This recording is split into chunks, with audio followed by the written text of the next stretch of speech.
하워드 핸드릭스의 책 사람을 세우는 사람이라는 책이 있습니다. 이 책의 내용을 보면 사람을 세우는 사람이 되어 그 씨앗을 뿌릴 수만 있다라면, 그리고 다른 사람을 세우고 그에게 그리스도의 영향력을 끼칠 수 있다라면 그것만큼 보람된 일은 없다라고 이야기합니다.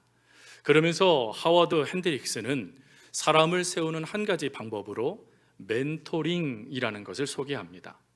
이 멘토링이라는 것은 스승된 자, 즉 많이 알고 있는 그의 지식과 경험이 연약한 자들에게 조언되어지고, 그리고 그것을 통해 그들을 지도함을 통하여 그 이야기를 듣고 그 모습을 보고 있는 사람들의 역량을 개발해 주는 것, 그게 멘토링의 핵심입니다. 그래서 멘토링을 또 이렇게 얘기합니다. 사람과 사람 사이에 서로 배워가며 성장을 돕는 것, 그것을 멘토링이라고 하죠. 이 멘토링을 소개하면서 그는 이 책에서 다음과 같은 글을 이야기합니다. 성경에는 많은 멘토링의 관계가 나오지만 가장 좋은 예는 선지자 엘리야와 그의 후계자 엘리사의 관계다. 엘리야는 엘리사와 전인격적 관계를 맺으며 엘리사가 하나님의 사람으로 설 수 있도록 도왔다. 단순히 자신의 노하우와 정보만을 남긴 것이 아니라 삶을 통해 믿음의 유산과 사회를 보는 안목과 하나님과 사람을 사랑하는 마음을 전한 것이다. 그러면서 그는 이런 말을 합니다. 엘리사가 하나님의 선지자로 설 수 있었던 것은 엘리야를 통하여 보여진 멘토링의 모습, 또 멘토링의 역사 때문이다 라고 말이죠. 여러분, 한 사람이 온전히 서기 위해서는 반드시 그 한 사람을 세워주는 선생님들이 필요합니다. 오늘 저희 교회에서는 바로 유치부, 아동부, 중고등부, 귀한 그 부서에서 열심으로 수고하는 선생님들의 그 수고가 다음 세대인 귀한 자녀들에게 멘토링이 되어져서 그들도 하나님의 귀한 사역자가 될 수 있도록 역사하는 은혜가 된다는 것이죠. 그래서 오늘 우리들은 이 스승의 주일을 맞이해서, 그렇다면 영적 멘토링, 즉 영적인 스승이 되어지는 모습은 어떤 모습일까 하는 것입니다. 오늘 우리가 함께 나눈 본문의 말씀을 가지고 우리 말씀의 제목이 무엇이냐면 영적 스승이 많은 교회라고 제목을 정했습니다. 즉 하나님께서 원하시는 영적 스승의 모습을 우리가 본받아 하나님의 영적 스승들이 많은 교회가 되어져 수많은 이들을 하나님의 사람으로 이끌어낼 수 있는 귀한 서우교회, 사람을 세우는 사람이 가득한 복된 서우교회가 될 수 있기를 주님의 이름으로 부탁드립니다. 오늘 본문은 크게 세 가지의 엘리야를 통하여 주어지는 영적 스승의 모습을 소개합니다. 첫 번째 모습은 영적 긴장감을 유지하는 것이라는 것이죠. 엘리야는 하나님의 부름을 받게 되어지는 때가 다가왔습니다. 그 모습을 우리가 읽지를 않았지만 2장 1절은 이렇게 말합니다. 여호와께서 회오리 바람으로 엘리야를 하늘로 올리고자 하실 때에 엘리야가 엘리사와 더불어 길갈에 나가더니, 여기서 올리고자 하실 때라는 이 때에 대한 단어가 한참 뒤에 이루어질 때를 의미하는 단어가 아니라 지금 바로 이루어질 때라는 뜻을 갖고 있는 단어입니다. 이제 하나님께서 엘리야를 하나님의 품으로 이끄실 때가 정해졌다라는 것입니다. 그리고 그 때가 한 달 뒤, 1년 뒤가 아니라 그날 언젠지를 알지 못하지만 오전인지 오후인지 저녁인지 알지 못하지만 그날에 하나님께서 엘리야를 데리고 가시고자 정하셨다라는 것입니다. 여러분, 이렇게 하나님의 때가 정해진 이 때에 엘리야가 엘리사에게 무엇라고 말하냐면 3번이나 걸쳐서 너는 여기에 머물러라 라는 말을 합니다. 여러분, 여기에서 머물다라는 이 단어를 통하여 좀 그만 좀 따라와 라는 귀찮음을 말하는 것이 아닙니다. 지금 이 첫 번째 영적 스승의 조건이 영적 긴장감을 유지한다라고 말씀드렸어요. 영적 긴장감이라는 것은 무엇을 의미하는 것이냐면 마지막 순간까지 사단이 틈탈 틈을 주지 않는 것을 말하는 것입니다. 하나님의 때가 정해졌으니 이제 그 때에 자신의 삶이 결론되어지는 것을 원하는 게 엘리야였습니다. 그러나 그 때에 엘리야도 넘어질 수 있었고 엘리사도 넘어질 수 있었다는 것을 아십니까? 끊임없이 엘리야에게 다가오는 엘리사에게 엘리야는 다음과 같이 말합니다. 머물라. 그럼 도대체 왜 머물러야 됩니까? 그것은 이 머무르는 그것이 엘리사의 생명을 살리기 때문에 그렇습니다. 이해가 되십니까? 이사야는 이런 고백을 했죠. 하나님이 이사야를 부르십니다. 그랬을 때 하나님의 음성을 듣자마자 이사야가 뭐라고 말했죠? 화로다. 나로 이제 망하게 되는구나. 죽게 되었구나. 라는 말을 합니다. 무슨 얘기입니까? 죄 많은 인간이 하나님을 직접 대면할 수 없었다라는 것입니다. 아무리 엘리사가 하나님의 일을 하고 싶은 열망이 커도, 아무리 엘리사가 엘리야와 같은 그 스승과 같은 위대한 선지자로 서고 싶어도 그것은 하나님의 허락에 달려있다라는 것입니다. 근데 하나님이 허락하지 않았는데 인간적으로 자신의 열정을 가지고 열심을 가지고 그 일들을 달려든다라는 것은 결론적으로 그의 생명이 위태롭게 된다라는 것을 엘리야가 놓치지 않습니다. 사랑하는 성도 여러분, 지금 이때가 엘리야가 하나님을 부름받을 때라는 것을 여러분 기억하셔야 돼요.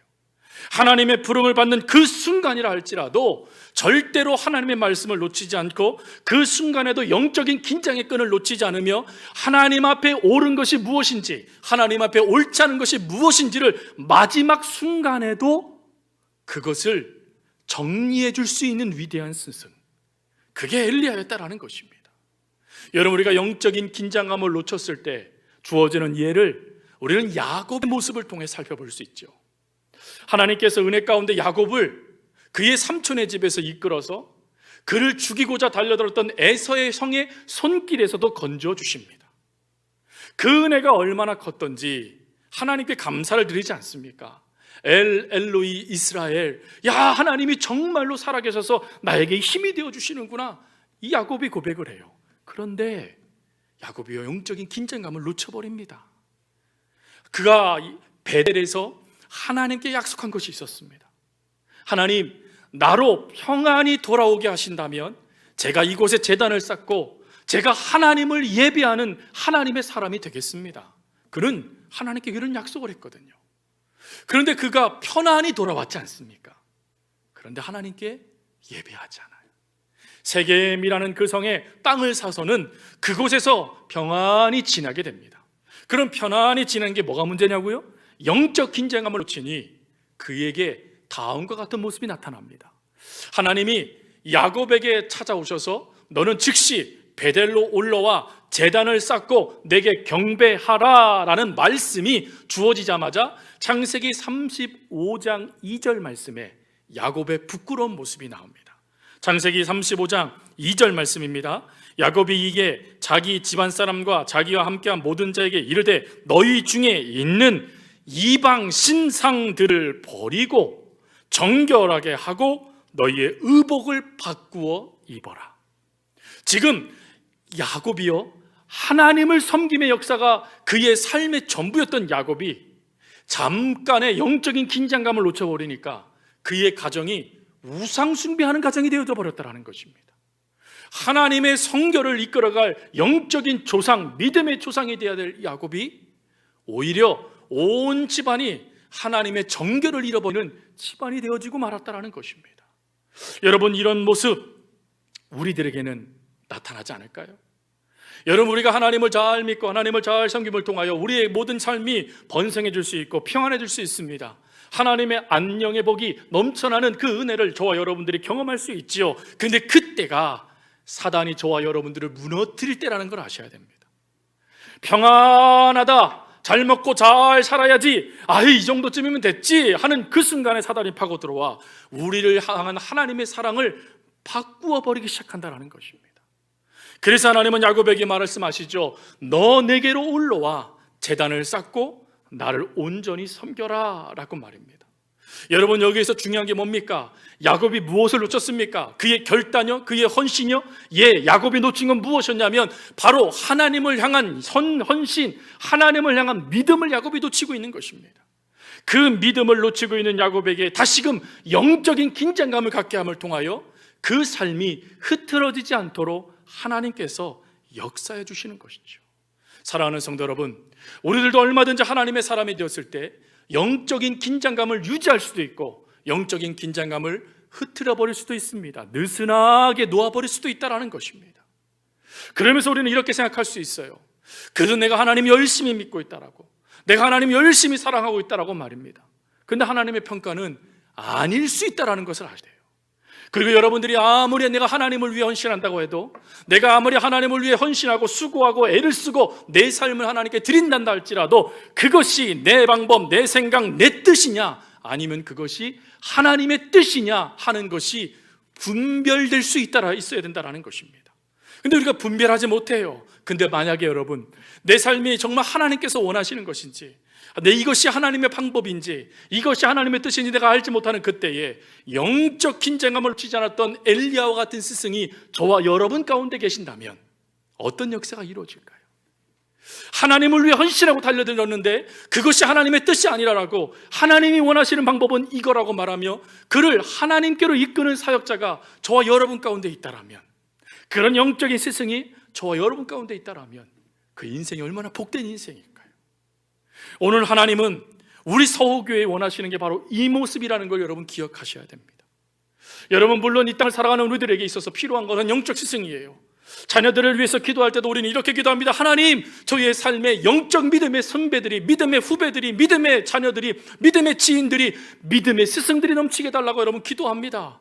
그러나 그것보다 더 중요한 건 하나님이 오늘 우리들이 하나님 안에 영적인 스승, 영적 긴장감을 놓지 않는 믿음의 스승이 되기를 하나님은 원하신다라는 것입니다. 여러분, 우리 서호교회 이런 교회 될 수 있기를 바랍니다. 영적으로 긴장감을 갖고 무엇이 옳은지 무엇이 옳지 않은지를 분간해낼 수 있는 영적인 리더, 그리하여 멘토링을 통하여 그를 하나님 간표로 이끌 수 있는 그 믿음의 사람들이 저와 여러분 가운데 넘쳐나기를, 그리고 여러분들이 그런 존재가 되어져 서호교회를 이끌어가는 믿음의 영적 스승들이 되어줄 수 있기를 간절히 주님의 이름으로 부탁드립니다. 그리고 두 번째, 엘리야를 통하여 우리에게 주어진 두 번째 스승의 모습은 시선의 변화입니다. 여러분, 세 번이나 엘리야가 엘리사에게 말하죠. 너는 나에게 따라오지 말아라, 머물러 있어라. 세 번이나 얘기해요. 여러분, 세 번이나 얘기하고 그리고 난 다음에 그래도 따라오니까 엘리야가 어쩔 수 없을 것 같습니다. 그러면 이때 엘리야가 그러면 그렇지, 얘가 싹수가 노라네, 뭔가 좀 알기는 하네, 그러니 당연히 얘는 복받을 만해 라고 하며 긴장을 풀었는가? 그렇지 않아요. 자신에게 집중되어 있는 시선이 있습니다. 엘리야에게 끊임없이 엘리사는 다음과 같이 말하죠. 내게 복을 주세요, 내게 갑절의 은혜를 주세요, 나도 당신처럼 선지자가 되게 해주세요. 끊임없이 엘리야를 매달립니다. 엘리야에게 즉 모든 시선이 고정되어 있는 것입니다. 그때 엘리야는 시선 교정 작업을 합니다. 그는 2장 10절, 우리가 읽은 2장 10절에 다음과 같이 말을 해요. 우리 2장 10절 같이 한번 읽겠습니다. 이르되 내가 어려운 일을 구하는도다. 그러나 나를 내게서 데려가시는 것을 내가 보면 그 일이 내게 이루어지려니와 그렇지 아니하면 이루어지지 아니하리라 하고. 아멘. 여러분, 이 말씀의 중요한 내용이 뭡니까? 그거 내가 할 수 있는 일이 아니라는 것입니다. 하나님이 엘리야에게 다음 선지자를 세울 수 있는 권한 주신 것 아니라는 것입니다. 단지 나도 하나님께서 선택해 주셔서, 하나님께서 나를 불러주셔서 선지자가 된 거지, 누군가를 통해서 임명받은 게 아니라는 것이에요. 그래서 하나님 앞에 엘리야는 반듯하게 서서 말합니다. 엘리사에게 말이죠. 엘리사야, 너 기억해야 될 것이 있단다. 내가 너에게 그 일을 이루는 것이 아니라 하나님이 너에게 그 일을 이루시는 것이란다. 하나님께서 너를 이끌어 가시는 것을 네가 보게 되어진다면 너는 하나님께서 세우시는 사역자가 될 것이고, 만약에 그것이 하나님의 뜻이 아니라면 너는 하나님의 사역자가 될 수 없을 거란다 라고 말해주고 있는 거예요. 여러분, 이솝 우화 중에 토끼와 거북이라는 우화를 아시죠? 여러분, 이 이솝 우화의 핵심적인 내용은 뭡니까? 방심하지 말고 끝까지 열심히 해라 라는 것일까요? 저는 이 이야기를 읽으면서 무엇을 많이 깨달냐면, 내가 무엇을 보고 있느냐가 삶을 결론 짓거나 하는 걸 깨닫게 됐습니다. 여러분, 질문 드릴 테니까 한번 대답해 보세요. 토끼는 무엇에 시선을 집중했습니까? 토끼는 무엇에 시선을 집중했습니까? 거북이는요? 거북이는 무엇에 시선을 집중했습니까? 토끼는 거북이에게 시선을 집중시킵니다. 그래서 말하죠. 저 정도쯤이야 내가 얼마든지 이길 수 있어 하고 시선을 거기에다 집중시켜요. 여러분, 그 모습을 보니까 여호수아가 가나안 땅을 정복했을 때, 여리고성을 점령하자마자 아이성을 보게 됐을 때 이스라엘 백성들이 뭐라고 말하죠? 저 정도쯤은 몇 명만 올라가도 이길 수 있어. 어쩜 이렇게 똑같을까요? 자신의 눈을 사실 거북이가 아니라 목표에 고정해야 되는 것이죠. 사도 바울은 분명히 말하지 않습니까? 우리의 영원한 표대 대신 예수 그리스도께 모든 시선을 고정하고 믿음의 경주를 달려가라. 여러분, 이게 뜻이지 않습니까? 그런데 토끼는 거북이에게 시선을 집중해요. 즉, 엘리사가 엘리야에게 끊임없이 내게 복 주세요, 복 주지 아니하면 절대로 갈 수 없어요, 바지 끄랭이를 붙잡고 마치 붙잡고 애원하는 모습처럼 말입니다. 근데 거북이는 달라요. 거북이는요, 토끼 바라봅니까? 쟤는 나보다 너무 빨라, 안 뛰어봤자 소용도 없어, 자포자기 합니까? 아니요. 거북이의 눈에는 표대를 보는 것입니다. 내가 갈 곳은 저기야, 그것을 바라보고 토끼가 걸어가는 것입니다. 그랬더니 여러분 어떠세요?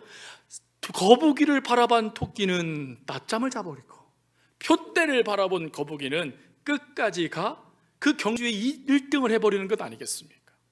여러분, 여기에서 주어지는 믿음의 중요한 진리가 있습니다. 우리 그리스도인들은 마땅히 응당, 성화, 삶이 달라져야 될 사람들입니다. 그런데 성화의 역사가 저와 여러분들의 능력에 달려있지 않다는 것이에요. 성화의 역사는 여러분들이 바라보시는 하나님께 달려있다는 것입니다. 즉, 우리 그리스도인들에게 중요한 신앙의 모습은 내 삶을 달라지게 했다라는 삶의 결단력을 원하는 게 아니라 지금 나는 무엇을 바라보고 있느냐, 내 시선은 지금 어디에 고정되어 있어서 어떤 이의 영향을 받고 있느냐 하는 것이 믿음의 성패를 좌우한다라는 것이에요. 그래서 여러분, 믿음장인 히브리서 11장은 뭐라고 말합니까? 히브리서 11장 1절 말씀, 믿음은 바라는 것들의 뭐래요? 실상이다 라고 말씀하시는 거예요. 즉, 여러분들이 바라보는 그것이 하나님이십니까? 그러면 그거 하나님이 여러분 삶의 하나님이 되신다는 거예요. 여러분, 근데 우리가 이것을 자꾸 놓쳐버리죠. 믿음의 시선을 자꾸 사람에게 집중시킵니다. 사람에게 집중시키다 보니까 어떻게 되죠? 실망합니다. 내가 저 사람을 믿을 수 있는 사람이라 생각하여 달려들었는데 알고 보니까 저 사람도 별것 없네. 우리 그렇게 얘기하는 거예요. 어느 분이 그런 말씀하시더라고요. 위대한 사람이나 우리나 별반 다르지 않습니다. 똑같은 사람입니다. 예, 맞습니다. 그런데 그리스도인에게 적용될 때는 다릅니다.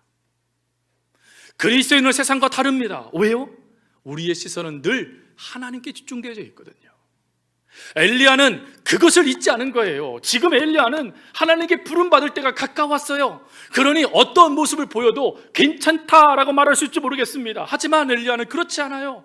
마지막 순간까지 엘리야는 어떤 모습을 보여줍니까? 자신은 브릿지, 달이라는 거예요. 달이, 나를 통해서 하나님을 보여주는 달이라는 거예요. 나는 거울이 아니라는 거예요. 나는 창문이라는 거예요. 하나님을 보여주는 창문. 그러니 너 나에게 집중하지 말고 하나님께 집중해라 라고 말하고 있는 것입니다. 여러분, 이 고백이 담겨져 있는 찬송이 찬송가 288장입니다 288장 3절의 찬송은 이래요. 주 안의 기쁨, 아니죠, 주 안의 기쁨. 성도님들 금방 아시네요. 사랑합니다. 주 안에 기쁨 누림으로 마음의 풍랑이 잔잔하니 세상과 나는 간 곳 없고 구속한 주만 보이도다. 함께 할까요? 이것이 나의 간증이요 이것이 나의 찬송이세 나 사는 동안 끊임없이 구주를 찬송하리로다. 여러분, 우리의 시선이 하나님께 고정되니까 세상이요 나요 간 곳 없어요. 그런데 그게 은혜예요. 끊임없이 하나님이 우리를 붙잡아 주시니 그게 은혜라는 거예요. 여러분, 그 은혜를 엘리야는 그 다음 때를 이어가야 될 사람인지 확신하진 않지만 엘리사에게 그것을 보여주는 거예요. 놓치지 말자라는 것입니다. 우리는, 선지자는 하나님을 보여주는 사람들이다. 그걸 놓쳐서는 안 돼 라고 말해주는 것입니다. 여러분, 신앙생활하고 교회생활하다 보면 여러분들 통해 되어진 일들이 많습니다. 마치 엘리야가요 800대 1로 싸우는 그 엄청난 역사, 갈멜살에 불이 떨어지는 그 놀라운 역사를 일으켰던 것처럼 여러분들이 하나님의 그 일들을 행할 수도 있습니다. 근데 그때도 놓치지 말아야 될 영적 스승의 모습은 그 시선을 우리가 아닌 하나님께로 옮겨야 된다는 것입니다. 여러분, 이렇게 하나님께로 옮겨줄 수 있는 것, 여러분들과 저에게 집중된 시선을 내가 아닙니다 라고 하며 마치 사울과 실라가 옷을 찢듯이 그들을 하나님께로 이끌었던 그 모습처럼 오늘 하나님은 영적 스승인 우리들이 그런 삶을 살기를 원하십니다. 바랍니다. 여러분, 그렇게 사실 수 있길 바라요. 여러분, 누군가가 여러분들에게 집중하십니까? 그러면 아유 뭘 이런 걸 다 하지 마세요. 그럴 때 하나님이 하신 겁니다. 하나님께 시선 작업을 하십시오. 나를 보지 말고 하나님 보세요 라고 말입니다. 여러분, 이런 스승들이 우리 교회에 많으면 우리 교회에 영적 영향력이 있지 않겠습니까? 아니, 이 지역이 달라지지 않는다는 게 이상하지 않겠습니까? 여러분, 이런 모습이 하나님 우리 안에 있기를 원하십니다. 이런 영적 스승이 저 여러분들이 될 수 있기를 바랍니다. 그리고 마지막 세 번째, 영적 스승이 될 수, 엘리야를 통해 보여주는 세 번째 모습은 순종의 본이라는 것입니다. 여러분, 지금 엘리야는 하나님의 부름을 받을 때예요. 그러니 어떻게 해야 될까요? 익숙한 삶의 환경들을 정리할 타이밍이지 않겠습니까? 우리가 종종 이제 하나님의 부르심을 받게 되어진 성도님들을 보게 되어지면 자녀들과의 마지막 시간을 마무리합니다. 사랑하는 이들과 마지막 시간을 정리합니다. 그리고 그 모든 것이 정리하고 마치 모든 걸 다 나누었다 하는 것처럼 평안히 하나님께 부름을 받으십니다. 그것이 보통 인간의 죽음의 마지막 모습이에요.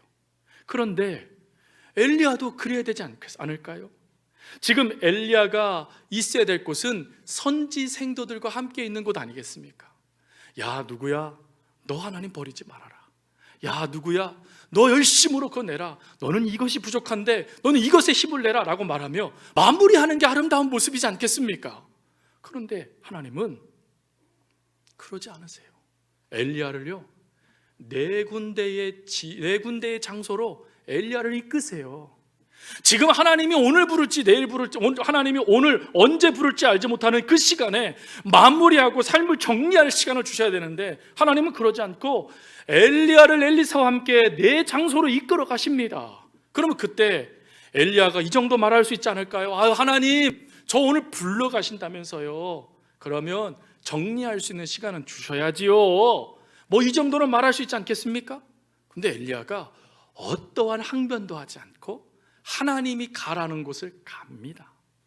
그러면 가라는 곳을 가는 모습을 통하여 엘리사에게 무엇을 교훈할까요?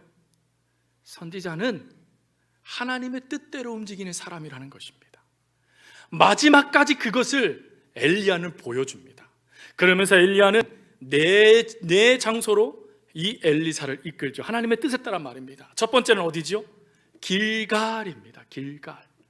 여러분, 길갈이라는 이 장소는 이스라엘에게 중요한 장소입니다. 하나님이 요단강을 마른 땅처럼 건너게 하신 그 12돌이 쏘여져 있는 기념비가 있는 곳이 길갈이고, 그리고 이 길갈은 어떤 곳이죠? 이스라엘 백성들이 여리고성을 점령하기 전에 할례를 받은 곳입니다. 할례를 받는 것은 중요한 의미가 있습니다. 그것은 새로운 영적인 출발을 의미합니다.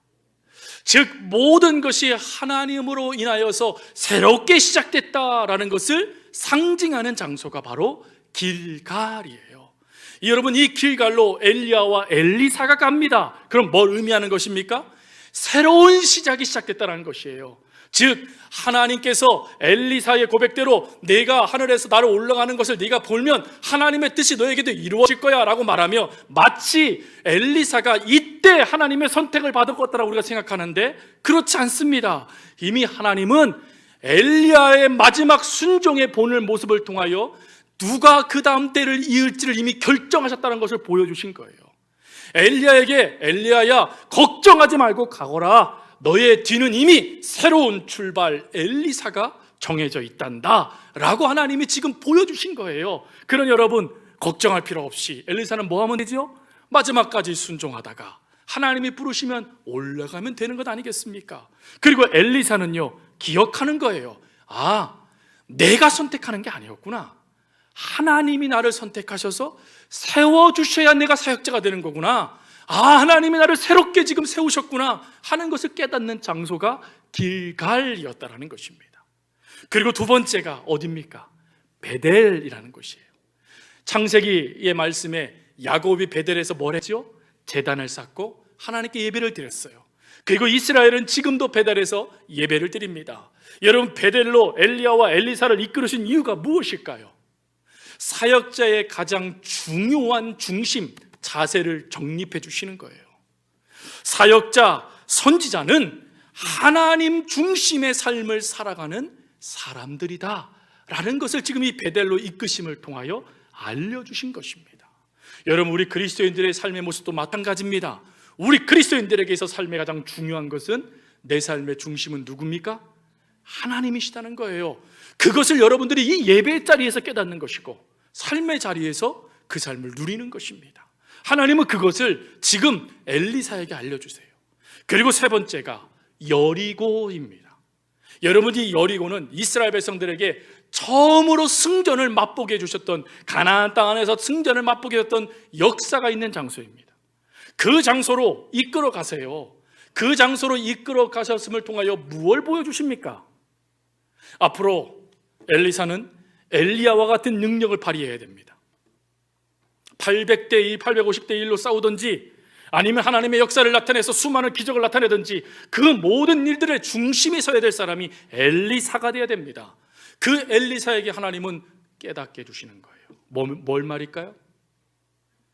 능력은 하나님께 있다는 것입니다. 하나님의 능력이 역사되어지면 그것이 하나님의 역사가, 하나님의 능력이 많은 사람들을 하나님께로 이끌 수 있는 통로가 되어진다는 것입니다. 그러면서 엘리사가 말합니다. 너는 너의 전술과 능력과 지식과 경험을 의지하지 말고 너의 전부 대신 하나님을 의지해라 라는 장소가 여리고입니다. 그리고 난 다음에 마지막으로 어디로 이끄시죠? 요단으로 이끕니다. 여러분, 요단은 우리가 찬송가에도 많이 나옵니다. 장례식 곡으로도요. 요단강을 건너 우리는 어디로 가죠? 영원한 본향 되신 하나님께로 가요. 그럼 이 얘기는 뭡니까? 끝이 정해져 있다는 것입니다. 하나님 앞으로 나아갈 수 있는 영원한 본향의 약속을 바라보고 믿음으로 낭망하지 말고 그 걸음을 걸어가라라고 하나님이 말씀해 주시는 거예요. 그러니 여러분, 이 말씀은 먼저는 그 때를 마감하는 엘리야에게는 위로예요. 어떤 위로입니까? 아, 나에게 영원한 본향이 보장되어져 있었구나. 그리고 엘리사에게는요, 아, 나도 하나님의 말씀대로 순종하고 하나님의 힘을 의지하고 하나님 안에서 하나님 중심으로 살아가면 영원한 본향으로 나아갈 수 있는 축복의 문이 열려지는 인생이 되겠구나라는 것을 하나님은 엘리사에게 엘리야의 순종의 이 헌신을 통하여 경험케 해주었다라는 것입니다. 그리고 은혜는 이때 이후로 엘리사가 엘리야에게요, 나에게 복을 달라고 간청하지 않아요. 이때 이후로 엘리사는 어떻게 합니까? 이야기를 해요. 더 이상 자신의 소리 내지 않습니다. 함께 이야기를 하고 갈 때 하나님의 역사를 경험하거든요. 이 역사가 왜 일어났을까요? 많은 구역학자들은 이렇게 말합니다. 승복했기 때문이다. 하나님의 말씀에 승복했대요. 하나님의 뜻에 승복했대요. 그 모습을 스승 엘리야를 통하여, 그리고 하나님이 준비해 주신 장소를 통하여 엘리사가 깨달았다라는 것입니다. 사랑하는 성도 여러분, 우리가 정말로 하나님을 믿습니다 라고 말할 때 그 믿는다라는 것은 내 모든 것을 하나님의 뜻으로 바꾸는 것을 말하는 것입니다. 내 생각, 내 뜻, 내 계획, 내 모든 것들이 하나님보다 앞설 수 없다는 것을 인정하는 것입니다. 그리고는 그 모든 것에 아멘 해서 선택해 줘도 하나님의 뜻, 선택해 주시지 않아도 하나님의 뜻입니다 라고 하며 그 하나님의 뜻에 자신의 삶을 드리는 것, 이게 승복이라는 것입니다. 여러분, 이 승복의 삶이 주어지자 하나님은 마지막으로 그에게 두 가지의 놀라운 역사를 일으키시죠. 그게 10절, 11절 말씀에 보니까 어떤 일이 발생됩니까? 하나님의 역사를 눈으로 직접 보게 만듭니다. 여러분, 첫 번째, 엘리야가 분명히 영적인 긴장감을 갖고 엘리사를 막아섰던 목적이 뭐라고 그랬습니까? 그의 생명을 살리고 하나님의 뜻에 자신을, 그 엘리야를 맞추기 위함이라고 말씀드리지 않았습니까? 그런데 하나님이 이 역사를 보게 해줌을 통하여 엘리사의 생명도 지켜주셨고, 그리고 하나님의 약속이 무엇인지를 분명히 보여주실 뿐만 아니라 하나님이 엘리야와 함께 하신다는 것을 경험케 해주십니다. 그리고 두 번째가 14절에 나와 있는 것처럼 엘리야의 옷으로 요단강을 치는 거예요. 여러분, 엘리야의 옷은 능력이 있는 게 아닙니다. 엘리야의 옷은 뭔가 다른 사람과 다른 옷이 아니에요. 똑같은 옷입니다. 그런데 그 옷을 가지고 쳤더니 어떤 역사가 이루어집니까? 요단강이 갈라집니다. 무슨 말입니까? 하나님이 승복한 엘리사에게 갑절의 능력을 더하셨다라는 것을 의미하는 것입니다.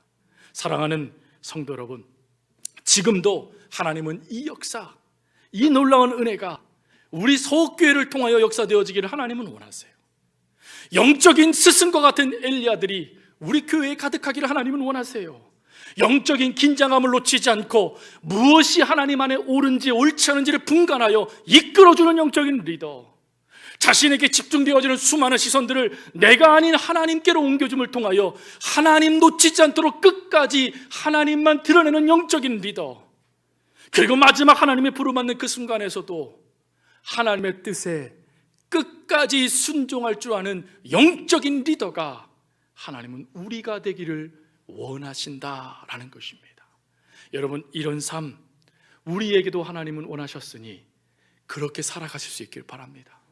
우리 서울교회에요, 스승 그러면 교회학교 선생님들 물론 있겠지만 그뿐만 아니라 구역장님이, 장로님들이, 권사님들이, 집사님들이 영적인 스승이 되어줄 수 있길 바랍니다. 그리하여 그 모든 상황 가운데 늘 하나님을 이끌어가며 하나님 중심으로 그 모든 삶을 살아감을 통하여 훗날 우리가 하나님 앞에 섰을 때, 마치 요한계시록의 많은 교회들을 하나님께서 평가하셨을 때 너는 이것이 부족하구나, 너는 이것이 잘됐구나 하나님 평가하실 때 서옥교회는 영적 스승들이 많은 교회였구나 라는 말을 들을 수 있도록 저와 여러분 모두가 엘리야와 같은 영적 스승들이 되어줄 수 있기를 간절히 주님의 이름으로 부탁드립니다.